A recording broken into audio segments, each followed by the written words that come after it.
Good afternoon. The topic of my presentation today is about the urgency in police surveillance oversight policy.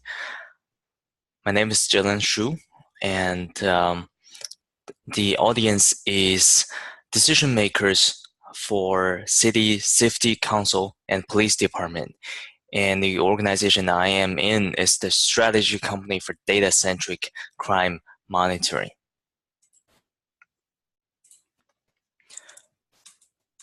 Once upon a time, the administration of justice depends on human experiences and wisdom, and the unprecedented wisdom as displayed in King Solomon. His wisdom enables him to make correct judgment of his citizens.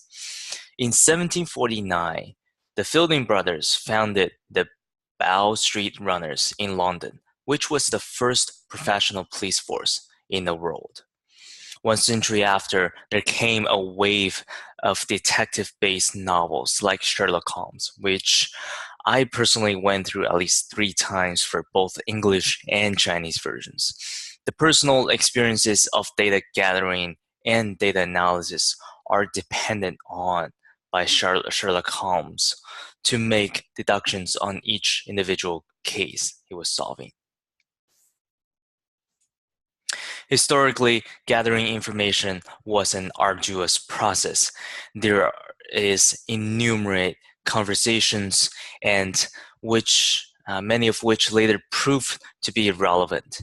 There's also hours of staking out on this subject for the police officers, which is a dangerous job and is time consuming. There's also the researching topics and testimonies to be able to prove a suspect to be guilty. And there's also tedious paperwork and a lot of process to be followed to get a warranty and the correct process. Until one day, technology advancement in the area of surveillance cameras, facial recognition, machine learning, and all these other information technology advancements has given much better tools for police officers to build database and doing analytics on human behaviors related to crime. And because of this, the new technology has rapidly grown into police-specific surveillance technology. These technologies include, but not limited to, the automatic number plates readers, where police officers can read the license plate from their police cars. There's also the police body camera. There's also the tools to bypass private phones and computers.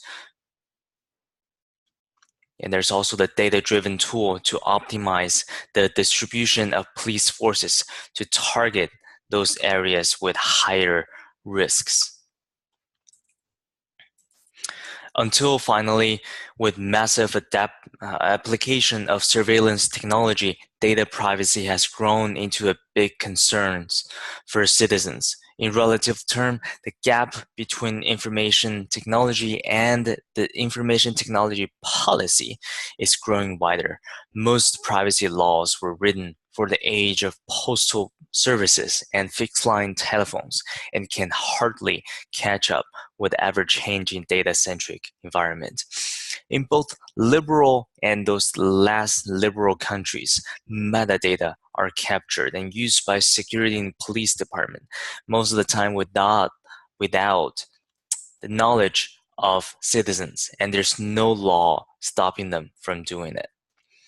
Other than government agency, there are also private parties benefiting from gathering massive stream of private data. And now some governments which are pioneering in the process have started out testing legislation on data privacy protection. And the like the EU data protection landscape provides EU citizens with fundamental privacy rights, such as the right to be fully informed about and consent to the usage of their personal data prior to collection. In May 2018, Oakland has become one of the few California cities, including Berkeley and Davis, that mandate a formal annual report that entails how surveillance technology was used, among other requirements. The surveillance oversight legislation is still on the working process and takes the cooperation between the government agencies and citizens to work on an agreeable solution on the barriers and the rules. And much work is still needed, but good to know that progress has already begun. And that concludes my presentation today, and I'm open to questions.